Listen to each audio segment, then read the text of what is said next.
नवीन सरकार आमर 5टी प्रोग्राम अच्छी नवीन सरकार षष्ठ थर पे नवीन बाबू मंत्री होती आमर किसी असुविधा नहीं ओडिशा रे को पुओ नहीं जे नवीन बाबू को टपिक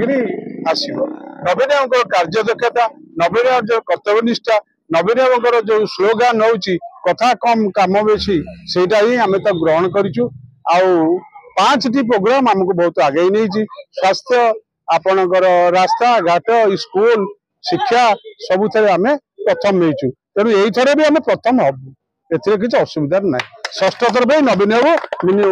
मुख्यमंत्री होती ओडिशा रे एटा गोटे गौरववान जिनिस आउ मात्र 3 दिन पर आम आपन खेल देखईदेव जगन्नाथ मोर प्रतिमा त्रिपाठी जनरल सेक्रेटरी उत्तर भुवनेश्वर आज आम रैली कलु आम प्रथम स्वप्नेश्वर महादेव मंदिर पाखे पथप्रांत यात्रा आरंभ करूँ सेठू आसी आम गजलक्ष्मी भेंडिंग जोन रे कलु तापरे आसिलु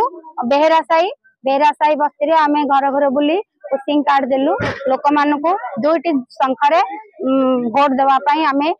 अनुरोध कलु एवं षष्ठ थर मुख्यमंत्री हेबाई जमी आमर मुख्यमंत्री षष्ठ थर हेबे आ उत्तर भुवनेश्वर बापू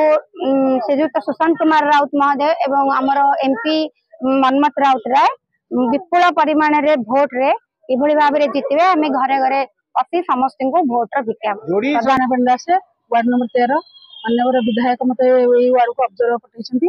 आज आमर ये डोर टू डोर कैंपेनिंग चलला माननीय विधायक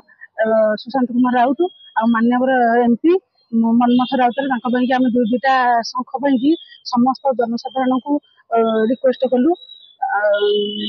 माननीय मुख्यमंत्री केमती आम षष्ठ थर आसन में बसैबे से सब जनसाधारण को रिक्वेस्ट करके कैंपेनिंग स्टार्ट कलु।